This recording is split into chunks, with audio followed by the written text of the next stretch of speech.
Olá, bem-vindos a este Deep Dive. Hoje a gente vai mergulhar nas normas fundamentais do Código de Processo Civil, o de 2015. Sabe aqueles primeiros artigos, do 1º ao 12? Pensem nelas como a bússola, a filosofia por trás de tudo. Temos aqui análises, o texto da lei, e a nossa missão é entender essas ideias-chave que estão tentando, remodelar a justiça civil no Brasil. Bom, vamos começar a desempacotar isso. É um ótimo ponto de partida. Porque, olha, não são só regras isoladas, né? São princípios que mostram uma mudança de rota. A busca por mais consenso, mais eficiência e, principalmente, uma decisão que resolva de verdade o problema das pessoas, o mérito da questão. Falando em consenso, essa é uma das grandes novidades, ou pelo menos um destaque maior, certo? O artigo 3º parece que o foco mudou um pouco. Exatamente. O parágrafo 2º e o 3º desse artigo, eles colocam a busca pelo consenso como prioridade mesmo. A aposta é que um acordo que as próprias partes constroem, ele tende a funcionar melhor, a ser cumprido, a pacificar mais. É quase uma inversão da lógica antiga, sabe? Onde o processo era quase sempre o caminho. Isso. Agora o Estado, o juiz, todos têm esse dever de estimular o acordo. Mediação, conciliação e, claro, a arbitragem também está lá, validada para direitos patrimoniais disponíveis, no parágrafo 1º. E como isso aparece na prática? Logo no comecinho do processo, principalmente com aquela audiência obrigatória de conciliação ou mediação. Está lá no artigo 334. O interessante é que ela vem antes da defesa do réu. A ideia é abrir essa janela para o diálogo antes que as posições fiquem muito entrincheiradas, sabe? Ah, sim. Uma chance de resolver antes mesmo de começar a briga formal. Exato.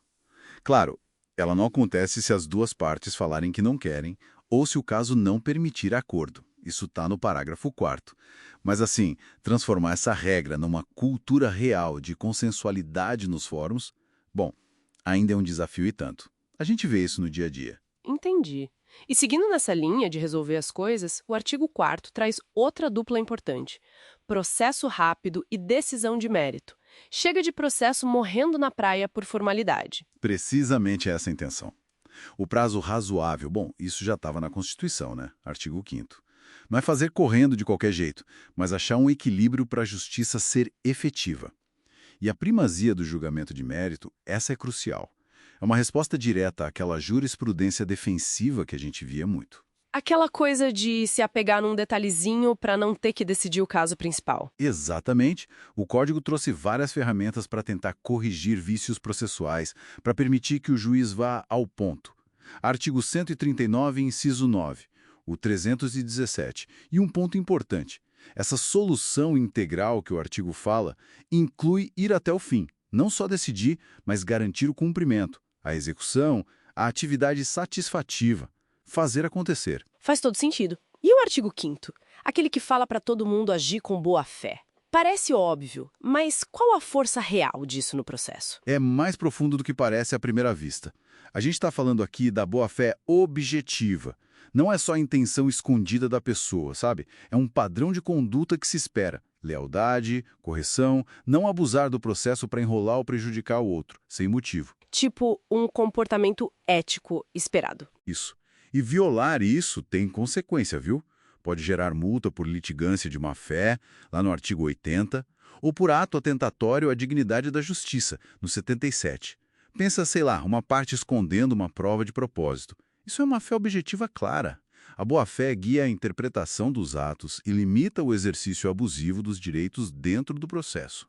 Essa ideia de comportamento ético, de lealdade, parece que conecta bem com o próximo ponto, o artigo 6º, sobre cooperação, né? Isso tenta mudar aquela imagem do processo como uma guerra. É bem essa a ideia.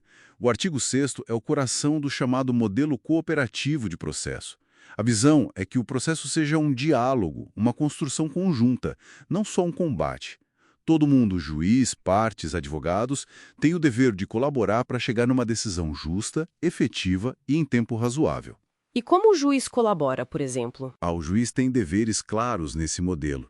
Esclarecer pontos obscuros, prevenir decisões surpresa, o artigo 10 proíbe isso expressamente. Até ajudar as partes a superar alguma dificuldade processual.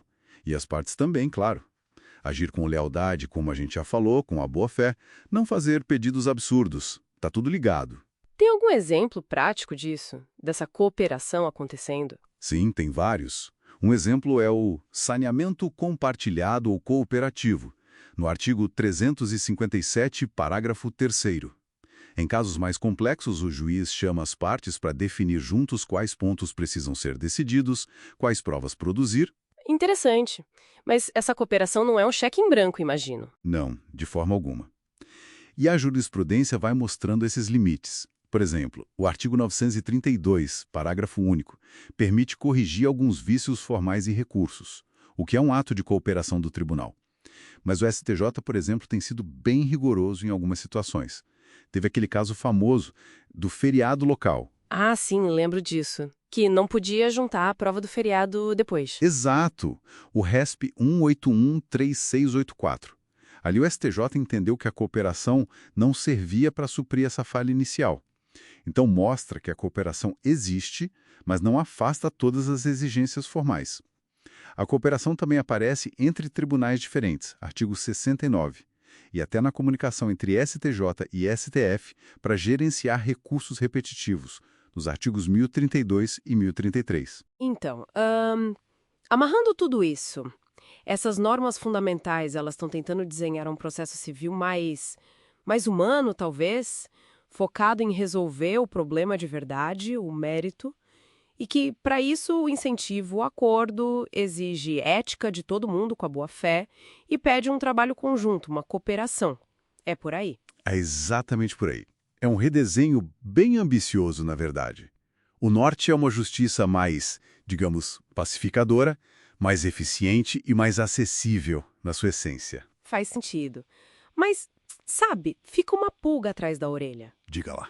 Com todo esse ideal do código consensual, rápido, cooperativo, e a realidade que a gente conhece dos tribunais, né? Volume enorme de processos, recursos limitados. Qual seria o maior desafio para fazer esses princípios saírem do papel e realmente mudarem a experiência de quem precisa da justiça no Brasil? Essa é a pergunta de 1 milhão, né? Transformar a letra da lei numa prática diária, superando a cultura do litígio, que ainda é forte, e as próprias limitações estruturais do judiciário. É, sem dúvida, um desafio gigantesco. Fica aí a reflexão para todos nós, né? Como fazer essa ponte entre o ideal e o real.